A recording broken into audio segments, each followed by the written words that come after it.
Kapag malapit na ang Pasko, napakaraming bagay ang umaagaw sa ating pansin.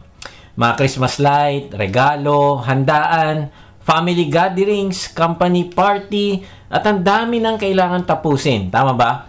Pero minsan, sa gitna ng lahat ng ito, nawawala ang pinakapuso ng Pasko, ang Panginoong Yesus. Nawawala ang pinaka-importanting person na kailangan nating i-celebrate. Kaya sa pagtatapos ng ating taon, sisimulan natin ng isang bagong series na pinamagatang Christ-Centered Christmas. Layunin nitong tulungan tayong balikan kung ano talaga ang kahulugan ng Pasko at i-celebrate ito sa paraang ang maluluwalhati ay ang Panginoong Yesus at hindi ang ating mga ginawang paghahanda, pamimigay ng regalo o mga achievements na nagawa natin ngayong taon na ito. Sa unang bahagi ng series na ito, tatalakayin natin ang how to celebrate the Messiah's first coming while waiting for His return. Ano ang nararamdaman mo habang iniisip ang Pasko? Siguro may halong saya, excitement at pagmumuni-muni. Ang Pasko ay hindi lamang isang alaala ng nakaraan ng pagkakatawang tao ng Panginoong Yesus, kundi paalala din ito ng pag-asang paparating. Tulad ng isang bata na sabik sa pagbukas ng mga regalo sa umaga ng Pasko. Tama ba? Yung pakiramdam na para sa bata ay parang ang tagal-tagal dumating ng Pasko. Araw-araw tinitignan niya yung ilalim ng Christmas tree. Tinitignan niya kung may regalo na doon. O kaya excited na siya na maglagay ng medyas sa bintana. Kasi doon daw maglalagay ng regalo si Santa Claus. Of course, hindi naman yan totoo. Pero nung bata ako, parang totoo talaga. Sabik ako sa Pasko kasi may inaantay akong magandang regalo. Alam mo kaibigan, tayo rin ay tinawag na mabuhay ng may masayang kasabikan sa muling pagbabalik ng ating Messiah o Savior, ang Panginoong Yesus.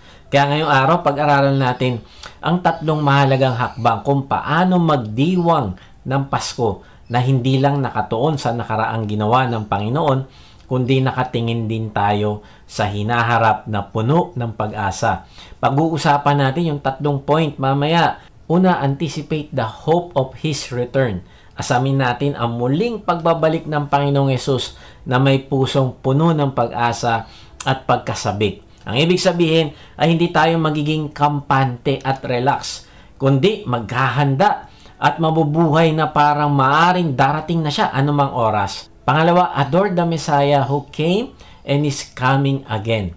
Pagmasa natin ng may pagmamahal, pagkamangha, at may pagsamba ang Panginoong Yesus, hindi lang bilang sanggol sa sabsaban, kundi bilang hari ng mga hari, na anytime mula ngayon ay babalik muli upang maghari na magpakailanman. Pangatlo, acknowledge Him in your life. Sa araw-araw, ipakita natin ang ating pagtitiwala sa Kanya sa pamamagitan ng ating mga salita at gawa.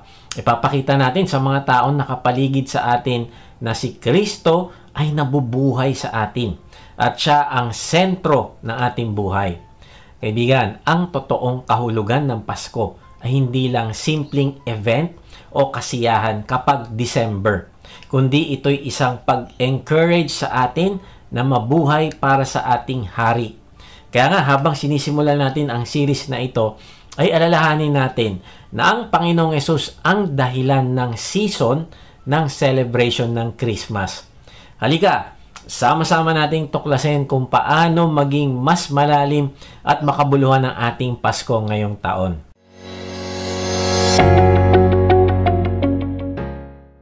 Magandang araw muli mga ka-WOTG. Salamat sa Diyos sa inyong pagsubaybay sa mga mensahe ng ating Diyos dito sa ating vlog na may bagong upload every Monday 6 p.m. Sa mga hindi pa nakakilala sa akin ay ako po si Kuya Mike. Ang calling po sa akin ng Diyos ay magbahagi ng kanyang salita sa paraang mas madaling maiintindihan ng mga manonood. Salamat sa inyong lahat na nagdesisyon na isuko ang inyong sarili sa Diyos at sumali sa ating online discipleship group. Mag-type lang kayo ng join sa comment section kung hindi ka pa nakakasali. Siya pala, kung gusto mo makatanggap ng daily inspirational devotions sa iyong email, ay mag-register ka lang sa link na ibibigay namin sa description. Ang mga devotion na ito ang pwede mong maging gabay upang ikaw ay lumago sa iyong relasyon sa Diyos. Meron din itong application question na pwede mong pagnilayan sa iyong buhay. Tapos, pwede mo din itong i-share sa iyong mga mahal sa buhay. Ang link ay makikita nyo sa description. Kung hindi nyo ito makita sa description, ay tignan nyo yung top comment at makikita mo ito doon. Kung hindi nyo pa rin makita, mag-type ka lang sa comment section ng Devo at magpi-PM kami sa iyo ng link. Okay, balik tayo sa topic. Paano nga ba tayo magsi-celebrate ng kapanganakan at muling pagbabalik ng Panginoong Yesus? Number 1, anticipate the hope of His return. Aasahan natin ng may katiyakan at kasabikan ang pagbabalik ng Panginoong Yesus. Ang ibig sabihin, sobrang certain tayo na talagang babalik ang Panginoon. At dahil tiyak na tiyak tayo dito, ay matyaga tayong umaasa at nagaantay. Pag-usapan natin si Simeon, na ganito rin siya umasa sa pagdating ng Mesaya. Sabi sa Luke 2:25-26, narito, sa Jerusalem ay may isang lalaki na ang pangalan ay Simeon. Ang lalaking ito ay matuwid at makadiyos na naghihintay sa kaaliwan ng Israel. At ang banal na spirito ay sumasa kanya. Wow, ano sabi dito? Si Simeon ay naghihintay. Marahil marami sa kanyang kababayan ang nag-aantay din sa pagdating ng Mesaya. Pero si Simeon ay iba kasi nag-aantay siya ng may katiyakan. Alam niya na bago siya mamatay, ay makikita niya ang pagdating ng kanilang tagapagligtas. Now, paano niya ito nalaman? Tingnan natin sa susunod na verse. Ang banal na spirito ay naghayag sa kanya na hindi siya mamamatay hanggang hindi niya nakikita ang Mesiyas ng Panginoon. Wow! Sino ang naghayag sa kanya? Ang banal na spirito. Ang ibig sabihin ay meron pala siyang lumalagong relasyon sa Diyos. Lumalakad siya sa espiritu. Meron siyang malapit na ugnayan sa kanya. Nagagabayan siya ng Diyos at nakakatanggap siya ng revelation. Ang katunayan na may malapit siyang ugnayan sa Diyos ay yung pagbubunga nito ng pagbabago sa buhay niya. Tingnan mo ang description sa kanya. Siya ay matuwid at makadiyos. Kaibigan, gaano mo kakilala ang Panginoong Yesus? Mayroon ka bang karanasan ng kanyang pagiging totoo sa iyong buhay? Kung hindi mo siya hinahanap sa iyong buhay, ay hindi ka magkakaroon ng buhay na karanasan kasama siya. At kung hindi mo siya nararanasan, ay hindi mo siya aantayin ng may katiyakan, hindi ka mag-a-anticipate sa kanya. Kung hindi ka lumalakad kasama niya araw-araw, ay hindi niya maipapahayag sa iyo kung sino siya talaga. Kaibigan, tandaan mo ito at suriin ang sarili. Hindi mabibigyan ng Diyos ng revelation ng isang tenga na hindi naman nakikinig sa Kanya. Hindi niya mabibigyan ng mga karunungan ng isang mata na hindi naman nakatutok sa Kanya. Hindi niya mabibigyan ng direksyon ng isang puso na malayo naman sa Kanya. Kaya kaibigan, tanong mo sa sarili, kung may malapit ba akong ugnayan at relasyon sa Diyos?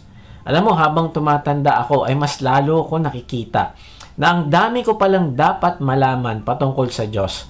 Kaya sinasabi ko sa Kanya araw-araw, Lord, tulungan mo ako mas makilala pa kita ngayong araw na ito. Ipahayag mo po sa akin ang kagandahan mo sa aking pagbabasa ng iyong salita.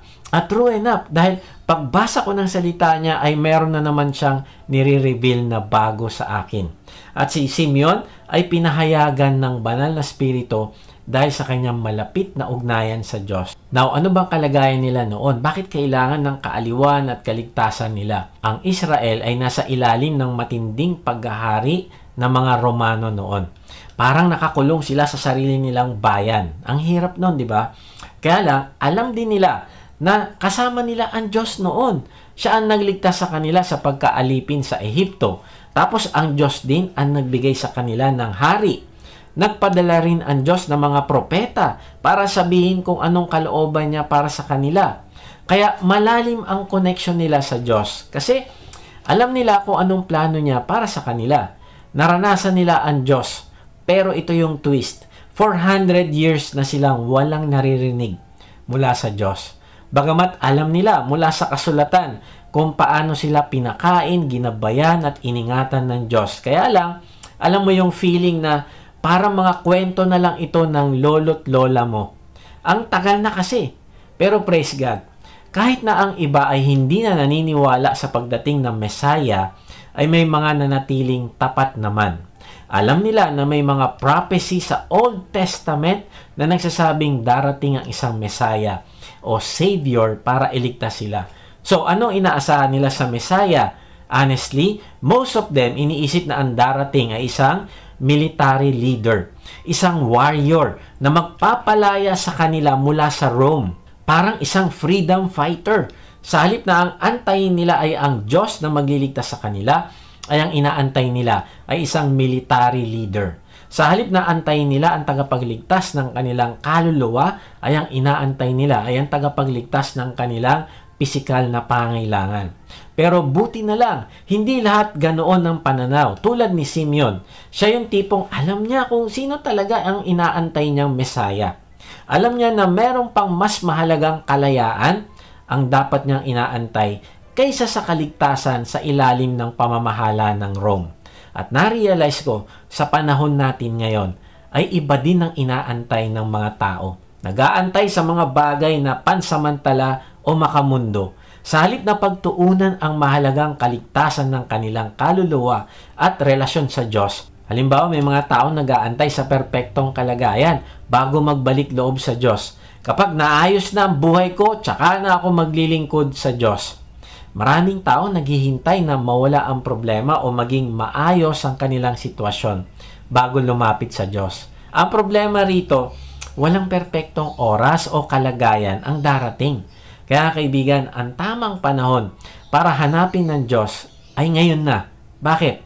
Kasi hindi mo alam kung kailan babalik ang Panginoong Yesus. Pwedeng mamaya, pwedeng bukas, o pwede sa panahon na hindi mo inaasahan. May mga tao ding nag-aantay sa pangarap nila na matupad kasi doon daw sila magkakaroon ng kasiyahan. Kapag nakuha ko ng promotion, bahay o kotse, saka na ako magiging masaya. Iniisip ng ilan na ang kasiyahan ay makakamit lamang sa mga bagay na material. Ngunit ang tunay na kasiyahan ay natatagpuan sa relasyon mo sa Panginoong Yesus. Kaibigan, ang ganitong klaseng pag-aantay ay nagpapakita ng maling pananaw sa buhay na mas inuuna ang pansamantalang bagay kaysa sa walang hanggang relasyon sa Diyos. Maraming tao din ang nag-aantay na makaganti o nag-aantay ng hustisya bago magpatawad. Kapag humingi na siya ng tawad, saka ko siya papatawarin. Kaibigan, ito ay isang uri ng pag-aantay na pumipigil sa iyong sariling kaligtasan at kalayaan. Sinasabi sa atin ng Diyos na magpatawad kahit na hindi ito hinihingi. Bakit? Dahil ang pagpapatawad ay para sa ating kalayaan. Sabi sa Mateo 6:14-15, sapagkat kung pinapatawad ninyo ang mga nagkakasala sa inyo, patatawarin din kayo ng inyong Ama na nasa langit. Ngunit kung hindi ninyo pinapatawad ang iba, hindi rin naman patatawarin ng inyong Ama ang inyong mga kasalanan. Kaibigan, ano ang ina-anticipate mo? Ano ang inaantay mo ngayong Kapaskuhan? Nakakalungkot kasi may mga taong nag-aantay ng security sa mundo sa halip na kasiguraduhan sa Panginoong Yesus. Kapag nakita kong maayos ang ekonomiya o kalagayan ng bansa, tsaka ako magtitiwala sa Diyos. Ang mga tao ay naghahanap ng security sa mga bagay na hindi naman kayang magbigay nito. Kaibigan, ng iyong security ay hindi mabibigay ng gobyerno, trabaho, koneksyon o iba pang sistema. Ang tunay na security ay natatagpuan lamang sa pagbabalik loob sa Panginoong Yesus. May mga taong nag-aantay na makita muna ang isang bagay bago sumunod sa panawagan o purpose ng Diyos para sa kanilang buhay. O kaya sinasabi nila, to see is to believe. Kapag sigurado na ako na hindi ako mabibigo, saka ako susunod sa Diyos. Kapag siguradong tatanggapin niya ang Panginoon, saka ko na ibabahagi ang gospel sa Kanya. Nakakalungkot kasi iniisip ng marami na kailangan maging malinaw ang lahat bago sumunod sa tawag ng Diyos. Ngunit tulad ni Simeon, ang pagsunod ay batay sa pananampalataya at hindi sa nakikita. Ang iba naman nag-aantay ng ginhawa bago magbigay at maglingkod. Kapag umangat na ako sa buhay, saka ako tutulong sa iba. Kaibigan, ang pag-aantay ng tamang panahon bago magbigay o maglingkod ay nagpapakita ng maling pananaw sa pagiging mabuting katiwala ng Diyos. Ang pagiging generous at paglilingkod ay dapat mong gawin anuman ang kalagayan mo sa buhay. Kaibigan, ano ang inaantay mo ngayon na maaaring maging hadlang sa iyong relasyon sa Diyos? Paano mo maibabalik ang focus sa mga walang hanggang bagay tulad ng kaligtasan at ugnayan sa Diyos? Paano mo matutularan ang pananampalataya at kasiguraduhan ni Simeon sa kanyang pag-aantay sa Diyos? Tandaan natin, na katulad ni Simeon, dapat nating asahan ang pagbabalik ng Panginoon ng may katiyakan at kasabikan. Hindi tayo mag-aantay sa maling bagay dahil alam natin na ang pag-asa ay nasa Kanya lamang. May kwento si Charles Swindoll tungkol kay George, yung kasamahan niya sa machine shop. Ang ganda ng lesson dito. Si George, simple lang ang trabaho, sweeper o tagalinis sa kanilang kumpanya. Naglilinis siya ng mga shavings sa ilalim ng machines. Pero grabe ang faith niya. Siya ay nakakilala sa Panginoong Yesus. Sobrang hilig niya sa mga katuruan patungkol sa prophecy. At habang nagtatrabaho siya, palagi siyang umaawit ng mga worship songs. Palagi siyang masaya. Kaya kapag kasama mo siya, ma-encourage ka talaga sa kanya. Isang araw, malapit na ang uwian. Alam mo yung pagod ka na tapos excited ka na umuwi? Tinignan siya ni Swindoll at tinanong, George, ready ka na ba? Sumagot siya, Pero ang dumi niya pa. Ang itsura niya parang hindi pa ready umuwi. Sabi ni Swindoll, bakit hindi ka pa ready? Tignan mo suot mo, ang dumi-dumi mo pa din. Paano ka uuwi niyan? Tumawa lang si George. At sabi niya, tignan mo ito. Binuksan niya yung zipper ng kanyang maruming suot na coverall. Alam mo kung anong nasa loob? Sa ilalim pala ng coverall na damit ni George ay ang malinis na damit niya. Parang bagong plancha, sabi niya pa. Ang ibig sabihin ay ready na siya sa pag-uwi anytime. Mas nauna pa siya nag-ready kaysa kay Swindoll. Then sabi niya, alam mo, palagi ako handa na parang palagi ko pinaghahandaan ang pagbabalik ng Panginoong Yesus. Kaibigan, anticipating ka ba talaga sa pagbabalik ng Panginoon? Paano ito nakikita sa iyong buhay?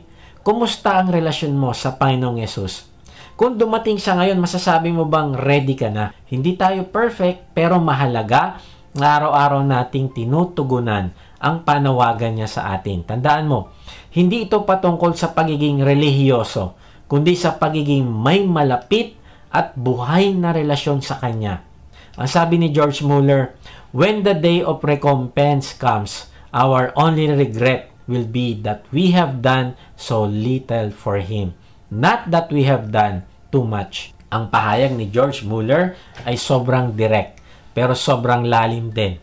Tayo ba ay gumagawa ng lahat ng makakaya natin para ma-harvest ang mga naliligaw papunta sa Kanyang kaharian? O haharap tayo kay Kristo na puno ng pagsisisi sa Kanyang pagbabalik? Nakikita ba sa buhay natin ang faithfulness sa mission niya at ang buhay na namumuhay para sa Kanyang kaluwalhatian? Kaya nga, tanungin mo sa sarili, ginagawa ko ba ang best ko para kay Lord?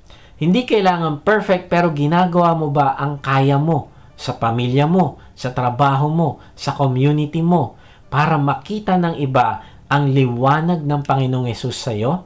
Nasaan ang puso mo, kaibigan? Kasi pwede kang busy sa maraming bagay, pero kung hindi ito para sa Diyos, baliwala din ito. Sabi ni John Bunyan, at the day of doom, men shall be judged according to their fruits. It will not be said then, did you believe, but were you doers or talkers only? Kaibigan, ang hahanapin ng Diyos ay bunga ng ating pananampalataya. At hindi kung anong binibigkas ng ating bibig. Paano nga ba tayo magsiselebrate ng kapanganakan at muling pagbabalik ng Panginoong Yesus? Number 1, anticipate the hope of His return. At pangalawa, adore the Messiah who came and is coming again. Pagmasa natin ng may paghanga at pagkamangha ang kagandahan at kaluwalhatian ng Panginoong Yesus, na ang puso natin ay nagmamahal sa Kanya ng buong buo. Sabi sa Luke 2:28-31, nang dinala nila ang maliit na bata, kinarga siya ni Simeon at pinuri ang Diyos. Sinabi niya, Panginoon, ngayon ay papanawin mo na ang iyong alipin na may kapayapaan ayon sa iyong salita. Ito'y sapagkat nakita na ng aking mga mata ang iyong pagliligtas. Inihanda mo ito sa harap ng lahat ng mga tao. Grabe, ang tagal na panahon ng paghihintay ni Simeon.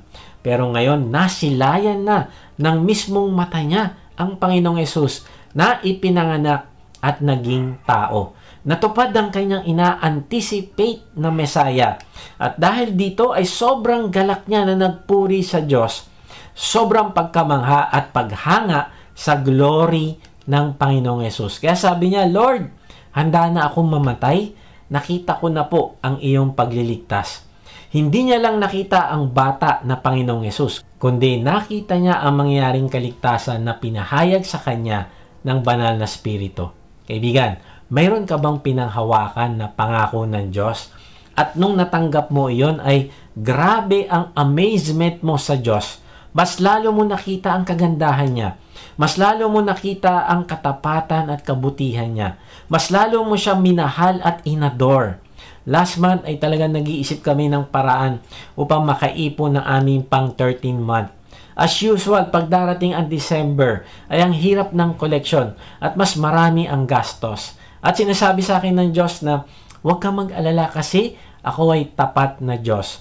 At ina-anticipate ko yun kasi nakita ko na bawat taon ay pinagdadaanan naman talaga namin ng kahirapan na mag-ipon at bawat taon ay kailanman ay hindi siya nagkulang sa pag-provide sa aming pangangailangan sa opisina. At true enough, by God's grace, ay nakaipon kami muli ng pang 13 month. At dahil dito, lalo akong namangha sa Kanya. Mas lalong lumalago ang pagtitiwala ko sa Kanya. Mas lalong lumalalim ang pagmamahal ko sa Kanya at pagsamba. At dahil dito, nagbubunga ito sa akin na mas malalim pa na pagnanais na ipakilala ko ang Diyos sa mas maraming tao pa. Narealize ko na kapag ina-adore mo ang Diyos, ay hindi mo maiiwasan na mamuhi din sa kasalanan. Kasi alam mo na ang kasalanan ang magbibigay ng dalamhati sa banal na spirito na nananahan sa iyo. Sabi sa taga-Efeso 4:30, at huwag na ninyong saktan ng kalooban ng Espiritu Santo ng Diyos, sapagkat siya ang tatak ng Diyos sa inyo. Ang katibayan na kayo'y tutubusin pagdating ng takdang araw. Kaya nga nakakabahala kapag may mga tao na nagdadala ng pangalan ng Panginoong Yesus pero hindi naman nakikita sa buhay niya ang pagiging tunay na tagasunod ng Panginoon. Tinatawag nila ang sarili nilang Christians o Christ followers o alagad pero namimili lang sila ng mga parte ng Bible na susundin. Kapag uncomfortable o masakit, ini-ignore lang nila ito. Hindi naman kailangan literal yan. Pagbibigyan na yan ni Lord. Kaibigan, kapag ganito ang mindset natin, hindi tayo magkakaroon ng bunga. At hindi ito pagpapakita na nag-a-adore ka sa Panginoong Yesus. Kaibigan, tandaan mo ito. Ang tunay na pagsunod sa Panginoong Yesus ay nagbabago ng buhay. Araw-araw, nagiging mas kawangis ka niya. Hindi mas hawig sa makasariling sistema ng mundo. Aalalahanin mo na ang calling ng Diyos mula sa lumang tipan hanggang sa bagong tipan ay personal holiness.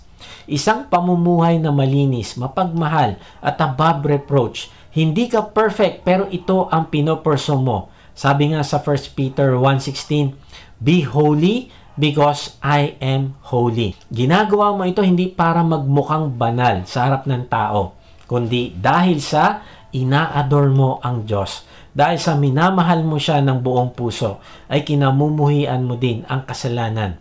Kaibigan, tandaan mo ito. Kapag mahal mo ang Panginoong Yesus, ay mahal mo rin ang kanyang salita. At kapag mahal mo ang kanyang salita, ay hindi mo pipiliin lang ang convenience, kundi yayakapin mo pati ang mahirap sundin. Ang ibig sabihin ay ginagawa mo ang tama kahit walang nakatingin. Tumutulong ka sa iba at nagmamahal sa kapwa kahit pa sa iyong kaaway. Maaaring gusto mo gawing gray area ang malinaw na sinasabi ng Bible para lang sumang-ayon ito sa lifestyle mo. Pero ang katotohanan, maraming bagay ang malinaw na nakasulat at kung susundin mo lang ito, mas mapapabuti ka at magkakaroon ng bunga sa iyong buhay. Kaya nga ang tanong, in love ka ba sa Panginoong Yesus ng sapat para pahalagahan ang mga bagay na mahalaga sa Kanya? Pinipili mo ba ang Kanyang paraan kahit mahirap kasi gusto mo siyang kalugdan? Gusto mo siyang matuwa sa iyo? Kapag tinitignan ng buhay mo ngayon, nakikita ba ang kabanalan na tinatawag ng Panginoong Yesus? O minsan, namimili ka rin ng susundin para maging komportable. Sabi ni C.S. Lewis, I was not born to be free. I was born to adore and to obey. Kaibigan, simulan mo i-adore ang Panginoong Yesus na nagmamahal sa iyo. Imagine mo ito. Kung totoong ina-adore o minamahal mo ang Panginoon, ano kaya magiging itsura ng buhay mo? Malamang, magbabago ang paraan mo sa pagtingin sa mga tao, sa mga bagay at sa mga sitwasyon. Mas magiging maunawain ka na ngayon. Sabi ng isa kong nakausap na nagmamahal sa Diyos, sabi niya, dati matalas ang aking dila at walang nananalo sa akin sa diskusyon. Pero ngayon, binago ng Panginoong Yesus ang aking temper. Kaibigan, kapag natutunan mong i-adore ang Panginoong Yesus, magiging mas compassionate ka, mas mapagpatawad ka, mas maunawain ka. Magbabago din ang pag-handle mo ng pera at resources. Hindi na lang ito para sa sarili mo, kundi ito ay para din sa ibang tao.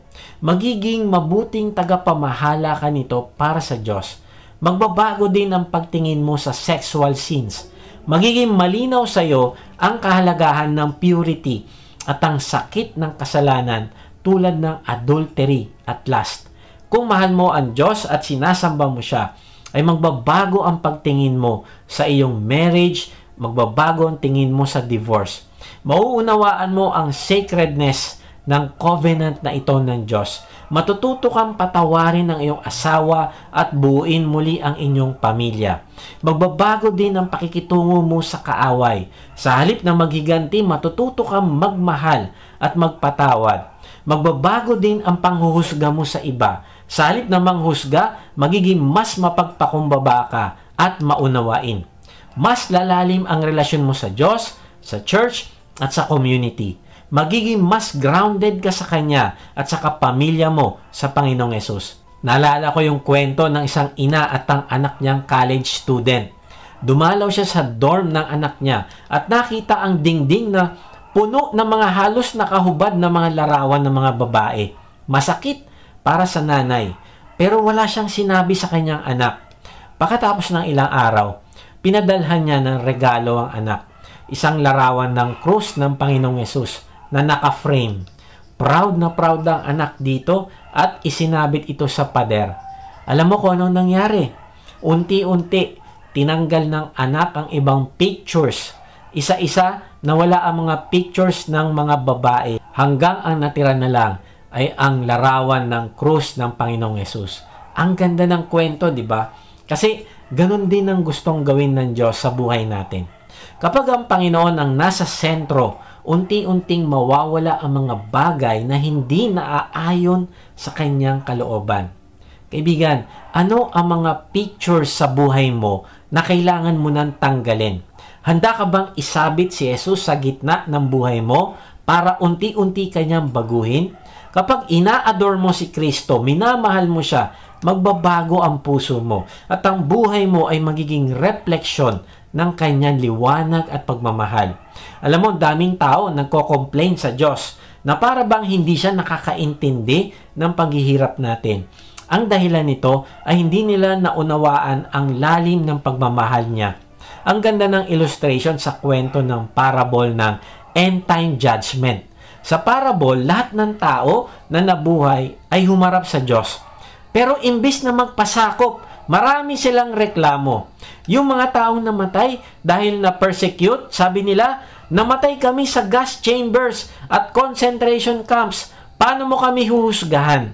Alam mo ba ang hirap na pinagdaanan namin?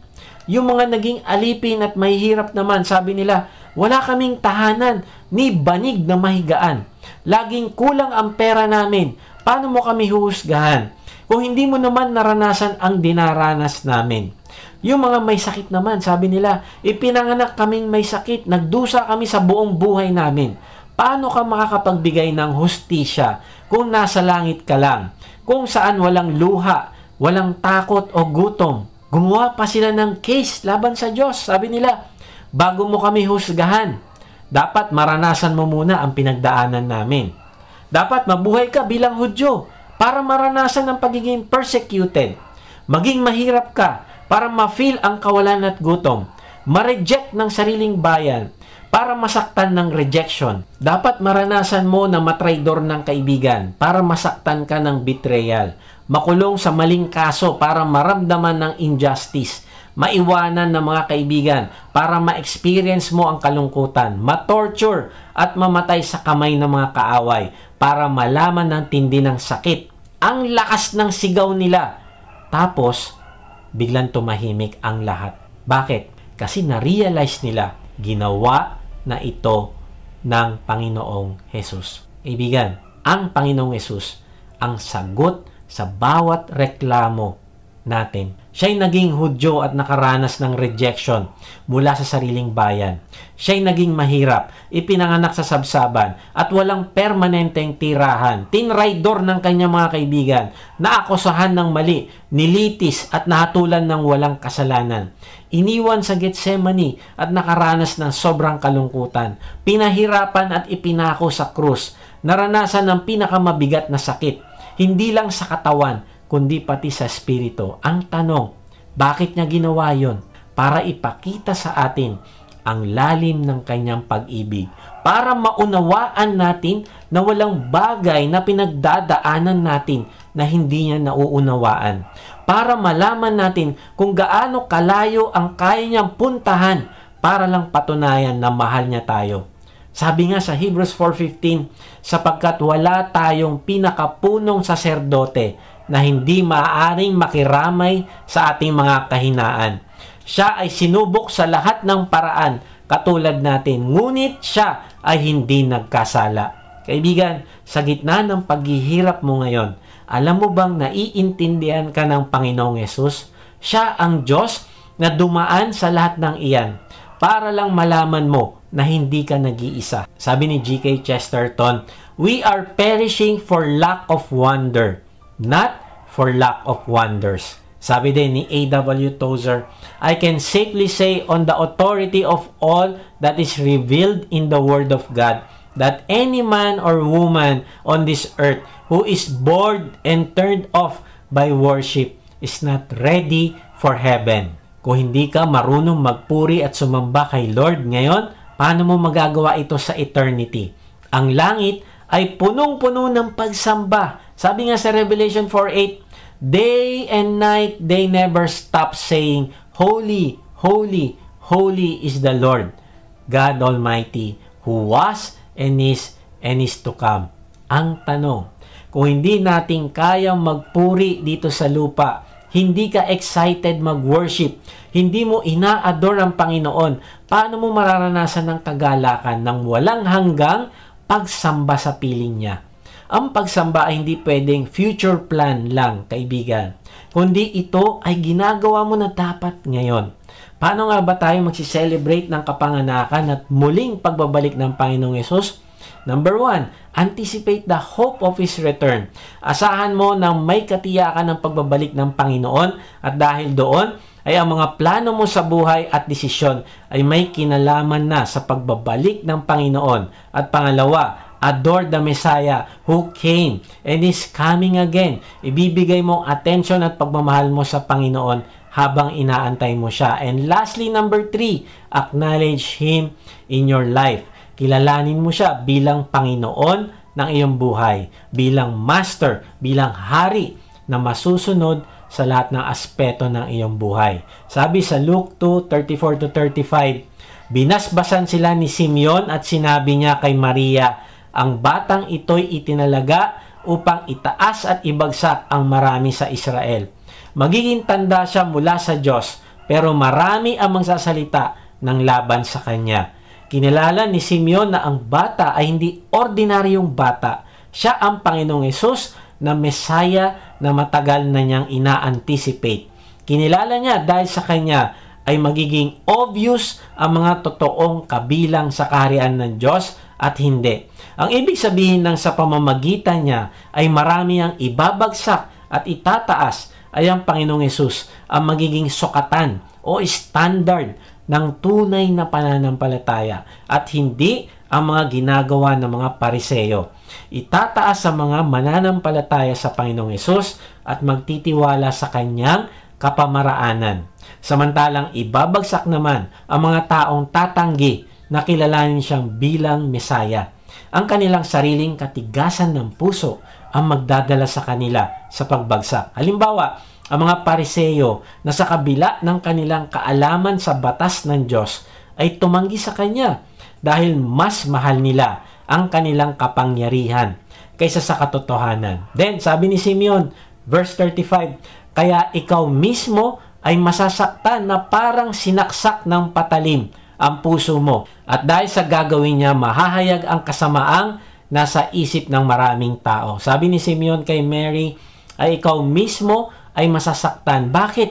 Kasi maaaring sobrang blessing ang Panginoong Hesus sa kanya. Kaya lang ay masasaktan ng kanyang kalooban. Bakit? Dahil sa rejection at persecution na dadanasin ng kanyang anak. Hanggang sa ito ay mamatay sa krus. Alam ni Simeon ang purpose ng pagparito ng Panginoong Hesus. Ang purpose ay upang bayaran ng ating mga kasalanan at iligtas ang mga taong magpapakumbaba sa Kanya. Ililigtas niya ang mga taong aaminin ng kanilang kasalanan at kikilalanin ng Panginoong Hesus bilang tagapagligtas nila at Panginoon. Kaya nga, sabi sa talata, ay sa pamamagitan ng Panginoong Hesus ay mahahayag ang kasamaang nasa isip ng maraming tao. Ang ibig sabihin, ang Panginoon ang liwanag na nagpapakita ng kadiliman sa puso ng tao. Ang mga nagpapakumbaba at tumatanggap ng kanyang liwanag ay ang mga taong nililigtas at tinataas niya. Halimbawa si Sakeo na tax collector, isang taong makasalanan, corrupt at obvious na magnanakaw at nanlalamang ng kapwa, ay sa harapan ng Panginoong Hesus, inamin niya ang kanyang kasalanan at nagpakumbaba. Kahit anong nangyari, tumanggap din naman siya ng kaligtasan. Samantalang, ang mga taong namumuhay sa kasalanan o kayabangan ay tumatanggi sa liwanag dahil ayaw nilang mabunyag ang kanilang mga pagkakamali. Ang kanilang pagtanggi ang nagdadala sa kanila sa espiritual na pagbagsak. Halimbawa, ang mayamang binata na mas pinili ang kayamanan kaysa ibigay ang buhay sa Panginoong Hesus. Alam mo, pinapakita nito ang maling laman ng kanyang puso. Sabi niya, nagawa ko na ang mga kautusan. Perfect ako dyan. Pero alam mo kaibigan, alam ng Panginoong Hesus ang puso ng tao at hindi ito kayang pagtakpan ng mga panlabas na pagsisimba, paggawa ng mga ritual at iba pa. Sabi sa Mateo 19:21, sumagot si Jesus, kung ibig mong maging ganap, ipagbili mo ang lahat ng iyong ari-arian at ipamahagi sa mga mahihirap ang pinagbilhan at magkakaroon ka ng kayamanan sa langit.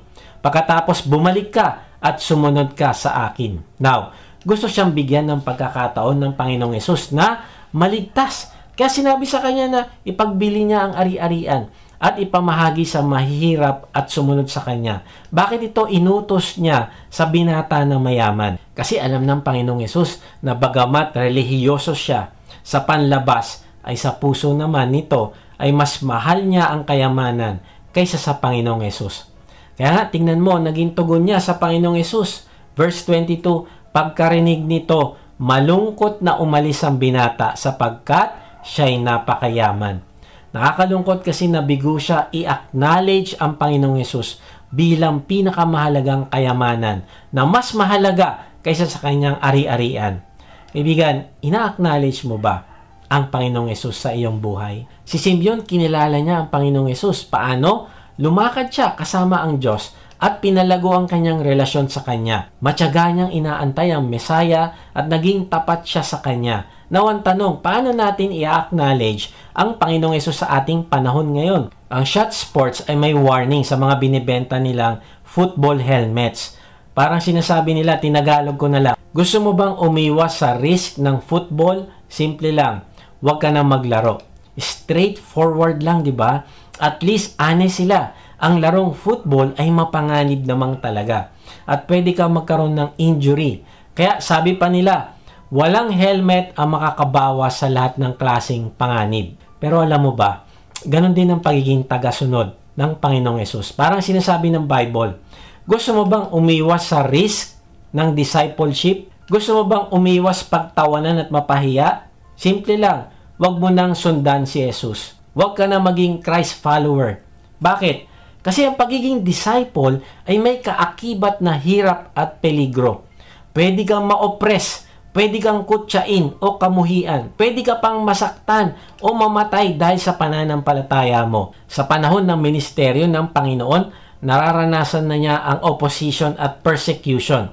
Habang dumadami ang kontra sa kanya, napansin niyang natatakot na rin ang mga disciples niya. Kaya't pinaalalahanan niya sila. Sabi niya sa Lucas 12:4, sinasabi ko sa inyo mga kaibigan, huwag kayong matakot sa mga taong pumapatay ng katawan at wala nang kayang gawin maliban dito. Sasabihin ko sa inyo kung sino ang dapat ninyong katakutan. Katakutan ninyo siya na pagkatapos pumatay ay may kapangyarihan ding magtapon sa impyerno. Sinasabi ko sa inyo, ang Diyos ang dapat ninyong katakutan. Ang ibig sabihin nito, huwag matakot sa mga tao na kayang saktan ang katawan pero hindi kayang saktan ang kaluluwa.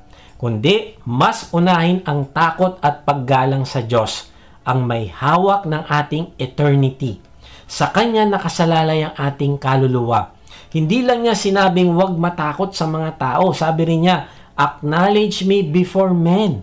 Luke 12:8-10, sinasabi ko rin sa inyo, ang sino mang maghahayag sa akin sa harap ng mga tao ay ihahayag din naman ng anak ng tao sa harap ng mga anghel ng Diyos. Kapag dumating ang araw na haharap tayo sa Diyos, ito ang mangyayari.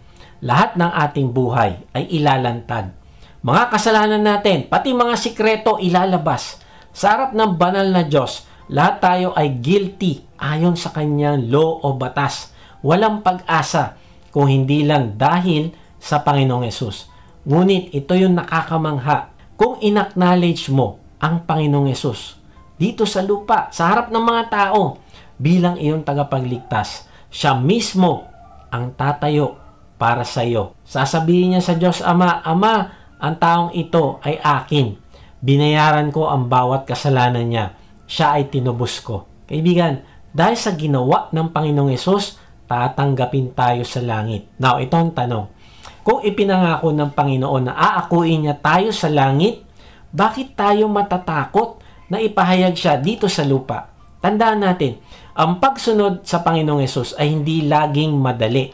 Pero ito ay laging mahalaga. Ang pangakong ito nagbibigay ng lakas ng loob. Ang Panginoong Hesus ang magtatanggol sa atin sa huling araw.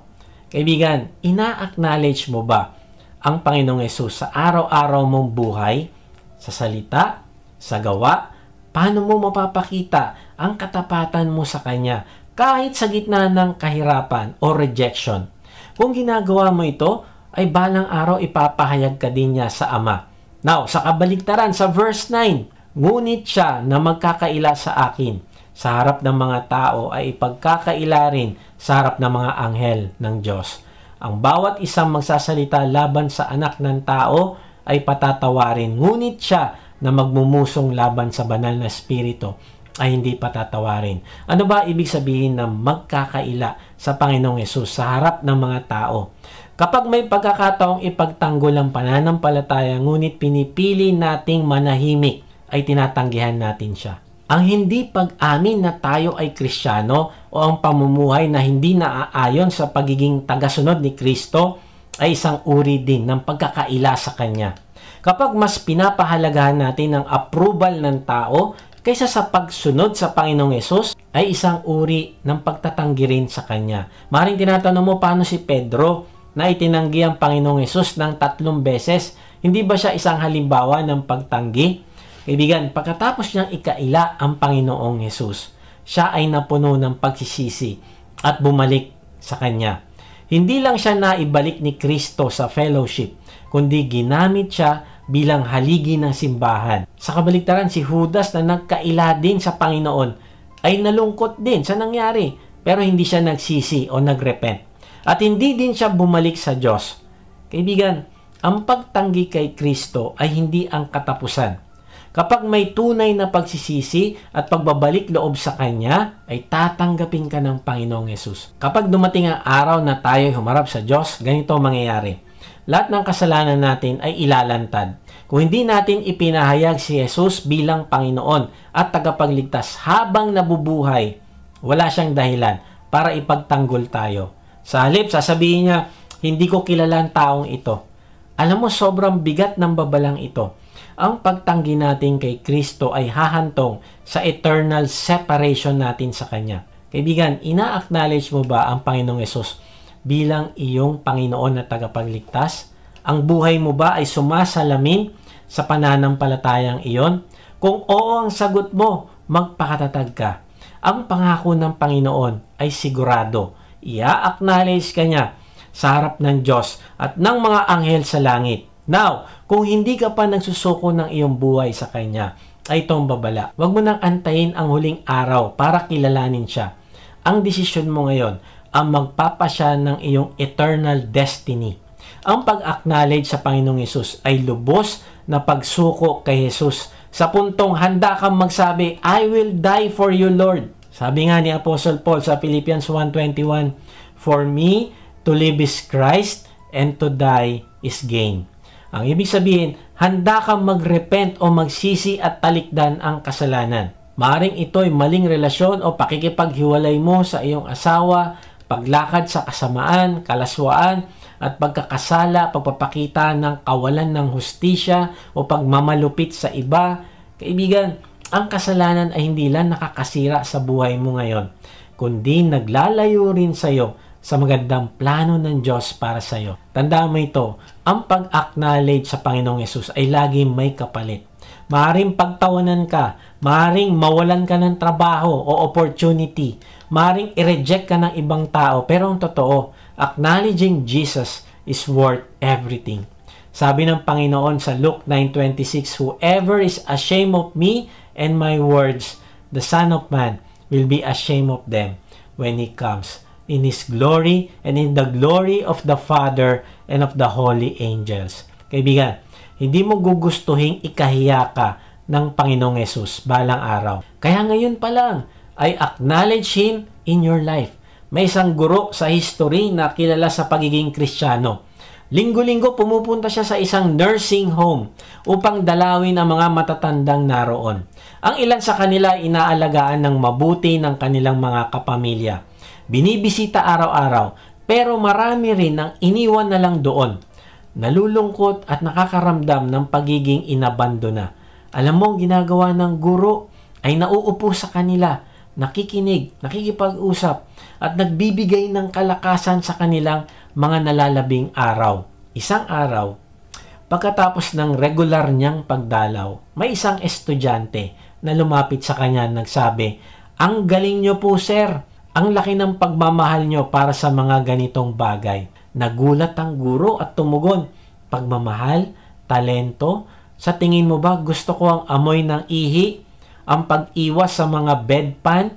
O ang pakikipag-usap sa mga taong bigla na lang nawawala sa sarili dahil sa katandaan?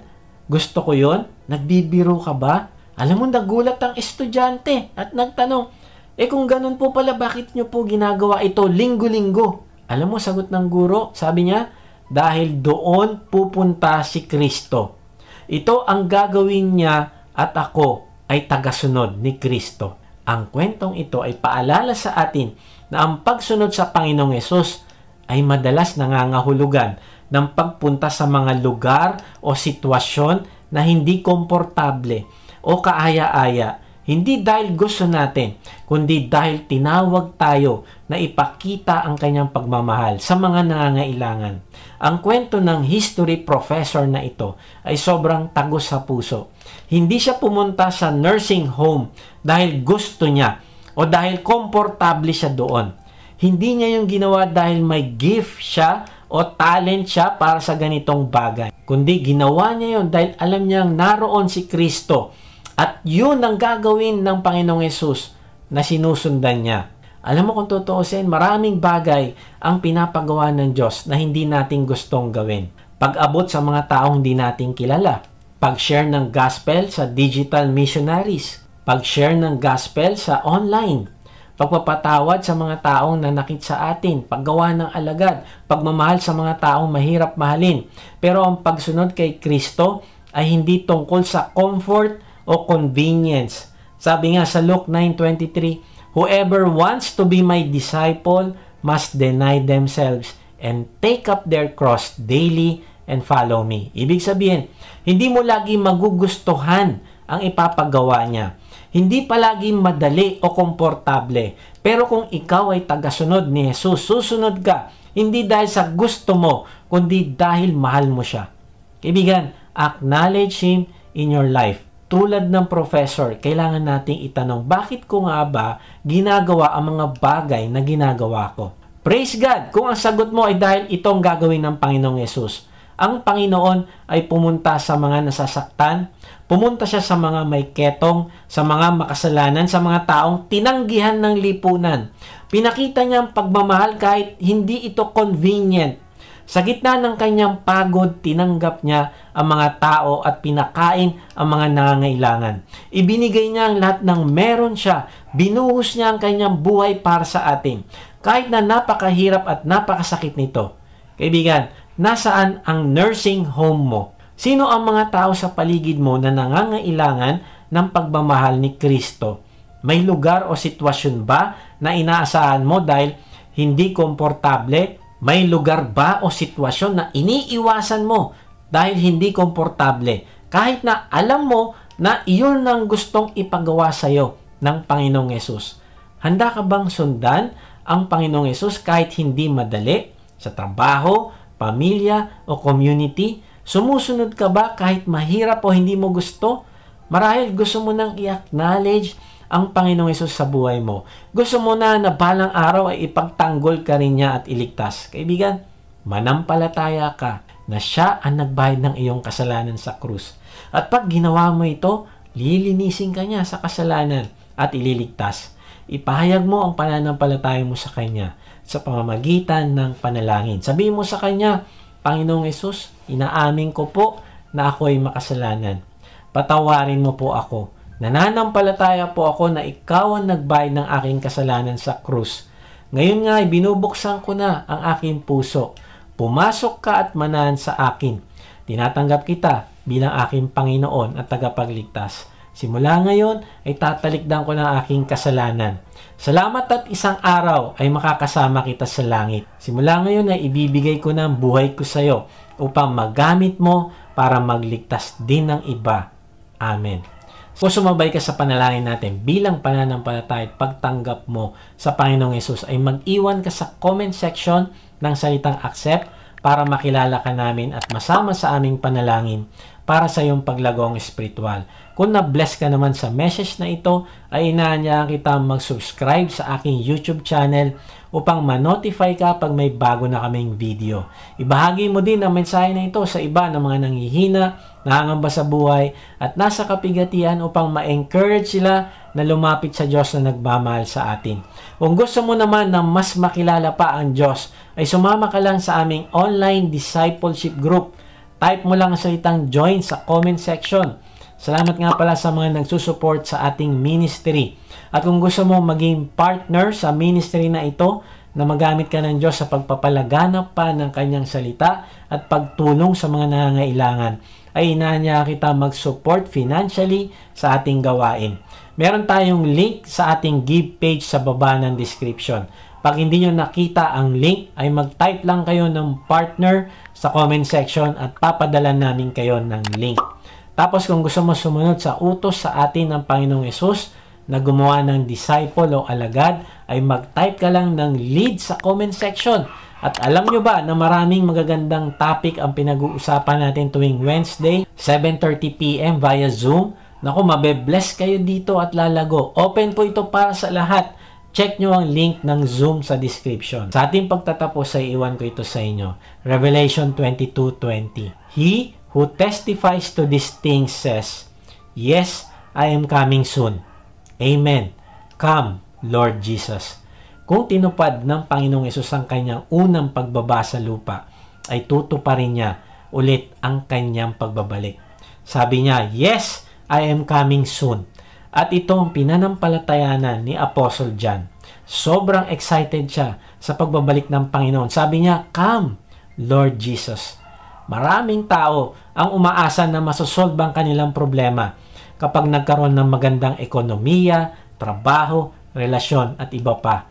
Pero ang katotohanan, wala dito ang solusyon ng problema natin. Ang solusyon ay nasa Panginoong Yesus. Kapag nakilala mo siya at siya ang ginawa mong sentro ng buhay, ay may tutuwid ka niya at mapagpapala ka niya. At mananabig ka sa kanya, sasabihin mo, "Come, Lord Jesus," dahil mahal na mahal kita. Kaya nga, anticipate the hope of His return. Manabig ka na may katiyakan sa kanyang pagbabalik. Hindi lang ngayong Pasko. Pangalawa, adore the Messiah who came and is coming again.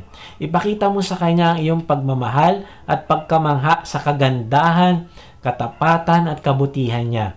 Pangatlo, acknowledge Him in your life. Siya ang gawin mong master ng iyong buhay. Ipakita mo sa kanya na hindi mo siya kinakaya sa harap ng mga tao at ipahayag mo siya upang maligtas ang marami. At kapag ginagawa mo ito, meron kang Christ-centered Christmas. Ang ibig sabihin, ang naluluwalhati sa Pasko ay ang Panginoong Yesus at hindi ang ating mga ginawang paghahanda, pamimigay ng regalo o mga achievements na nagawa natin ngayong taon na ito. God bless.